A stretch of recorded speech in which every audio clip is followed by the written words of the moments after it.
So this is where it gets confusing again, because I had a hard time keeping track of the teams and their corresponding songs, and then they have to appoint a leader and a center in each team. So, for the sake of, again, keeping things short, I'll just be calling them Group 1 and Group 2 with their respective songs, and I'll just bring up the members when needed. And honestly, who the leader is doesn't even really matter. The center ends up mattering more as the show goes on, as is the theme for the show, I guess. See what you did there. Each girl picks who they want to face off with, all that other stuff, and finally we get to individual team focuses, with the first group being Peekaboo Group 1, which yet again somehow is a multicultural group with Korean, Japanese, and American, and Chinese members. How did that happen again? I'm not really sure, but Kayun, the star that she is, shows her Japanese chops yet again by translating between Japanese and Korean for her team members. The same problem actually happens in Peekaboo Group number 2, but a champion arises in Banana Culture's Kim Da-hye, who is just now being revealed to be half Japanese. For a show that's trying to combine Japanese idols and Korean idols, you'd think that'd be kind of important and useful information to tell us. Hey, and also FNC's Haeyoon apparently knows Japanese, which we didn't know until this moment. She helps to translate for her group, which is the UA Group number 1, and she even helps teach Moe how to move her hips. Can you teach me too, please? The rest of that half hour or so consists of girls learning the song and choreo for their respective songs, how the Japanese and Korean trainees try to communicate with each other if they don't already have godlike bilinguist translators on their team, and who will be the leader and center of their group. Some of the groups even have like mini performance showdowns to try to determine who's going to be the center. This includes Jang-gyuri and Yiren, where Yiren wins the center spot, and Sunghyun versus Moe, where Sunghyun wins the center spot. On the Avengers, aka IOI Group 2, aka Sakura's team, they appoint Minju the center, which is weird because she didn't even ask for it. Eventually though, A-Team's Choyeon gets center after a little mini showdown with Sakura. There's also an interesting kind of way of picking centers for the high tension teams. They're all feeling pretty good, especially the team members who are literally AKB48 members and have performed this song professionally. I would assume that you're feeling pretty good right now. Group A wisely picks Saho as the center, meanwhile Group 2 thinks that picking a Japanese girl as the center would be kind of expected, so they actually go with Cletus's Yoonjin. We'll see which strategy works. The biggest story of them all is the David and Goliath story, aka Boombaya Group 1 versus Boombaya Group 2. Group 1 has a big advantage in that every single member is Korean, and in fact, Chaejong, who ran to get the song, ran with so much confidence that she had no backup plan. It was Boombaya or nothing. I'm really glad that worked out for you. Meanwhile, Boombaya Group 2 is, yeah. They are in rough shape. They're the misfit group, and they were specifically picked by Group 1 because Group 1 thought they could beat them. And of the 6 girls, only 2 of them are Korean in a rap-heavy K-pop song, and most of them didn't even want the song to begin with. So, yeah. Cube's Chowon is the leader and the center because she's honestly the only one really trying. The Japanese girls are not at all confident, especially Eddie, and Hyewon, aka Miss Purity Asia, is only really concerned with maintaining her pure image. She does not want to rap, and she will let you know. However, I will give her props because seeing that there is really no other way around it, she volunteers to rap, which she is not happy about. But realistically, she and Chowon are the only ones who can do the faster parts of the song, so it was kind of necessary. There is the merciful end to that segment, and the whole thing is just really, really sad. Another hugely contrasting 2 teams are the Love Whisper teams.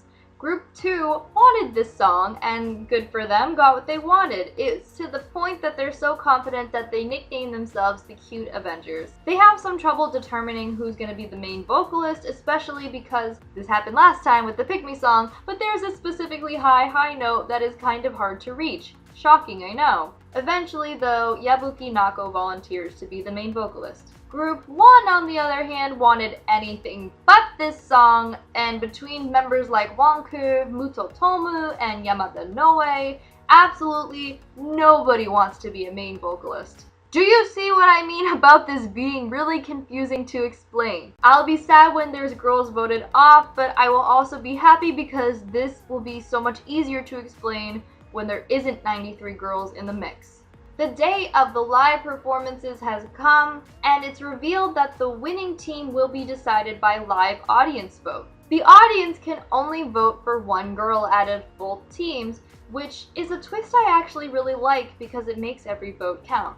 The Love Whisper teams are first, and we have Group A, aka Team Never Give Up. This is a name that they gave themselves, not me giving them. The members are Muto Tomu, Son Yunchae, Yamada Noe, Ichikawa Manami, Nagano Serika, and Won Ke.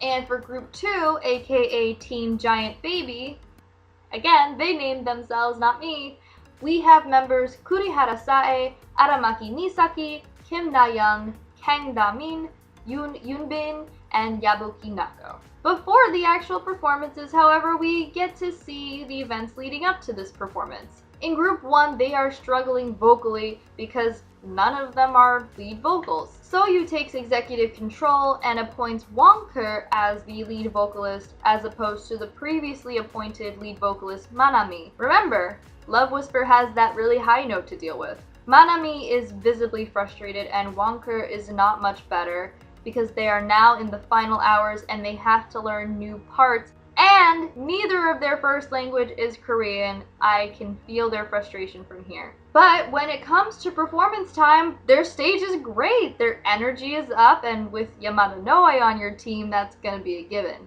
And Won Ke actually hits that high note. It's a triumphant moment for everybody. I feel like a proud mother. Group 2 is next, and we again are seeing the events that led up to this performance, which honestly is not too intense like Group 1's was. It was just shown that they really weren't dancing in sync, but when it comes to performance time, everybody does just as great as Group 1. However, the real standout is Nako herself, because not only does she fit the concept of this sort of innocence really well, but she hits that high notes with a smile, with confidence. She killed it. The results are in with the audience vote, who vote for each individual member. Each individual member's score is shown, and it looks like Group 1 is going to win, especially since Noe got 106 points, the highest ever group, and again, it's Noe, so duh. But in a miraculous turn of events, Yabuki Nako is saved for last, and it's because she got 330 audience votes. They loved her. She carried the team, Group 2, to be the winners of the Love Whisper Showdown. The Peekaboo team is next with Group 1, aka Team Pikachu. That's kinda cute. And members Kayun, Yuri, Bae Yoon-young, Jurina, Yiren, and Alex Christine. And we have Group 2, aka Team Kiss Blowers, with members Kato Yuka, Shitao Miyu, Kim Da-hye, Kim Yubin, Hong Yeji, and Lee Yu-jung. And if I say any of these names wrong, please let me know, and I am so sorry if I do. Group 1 rehearsals show them dancing really well, but for some reason Mei J. Lee wants to pick a new center? So we get a Yuri and Yiren showdown again, and Yiren is determined the center again. What was the point of this? Yuri in her own right excels in vocals, except for the day of the performance, because it turns out she lost her voice. Not quite like Moe, who lost her entire voice, but it's really rough. Still, she wants to perform and persevere through it, and we see Group 1 perform, and it goes really well until Yuri's voice cracks, which Mnet proceeds to show us over and over and over again, just in case you missed it. And you know what? It's not even the worst voice crack ever. Like, I don't think I even would have noticed if Mnet didn't repeat it so much. And cliffhanger! Yep, that's it. We just end on the multiple times Yuri's voice cracks, and that's it. Whew! trying to catch up. We're trying. We're going to keep going. We're trucking along. We are going to obviously finish up the group evaluation performances in episode 4, which just came out a couple of days ago. But what did you think of episode 3? What do you think about some of the team matchups? I know right now there's a lot of controversy between the Boombaya teams. What do you think of the Love Whisper performances? Who stood out to you the most? And whose stage are you looking forward to the most? We'll again pretend that we're going back in the past and this episode didn't air yet. Leave your comments at the time below. And thank you guys so much for watching, even though these have been really late coming out. Personal note, I'm trying to apply for a new job, so that's been kind of time consuming on my end, but I will try harder to focus more on these recaps because I'm now in episode 3, darn it, and I want to keep going until the very end because I really do love this show. Also, before I go, I want to say a special thank you to Mnet for providing us with a drinking game called Take a Shot Every Time a Girl Says the Word Center. Don't actually play this drinking game because you will be dead from alcohol poisoning within 20 minutes. So many times the word center was used. So many. Thank you guys again for watching. I will see you guys in the episode 4 recap, which will hopefully be coming out really, really soon and not as late as some of the other ones have. I love you. Bye, guys.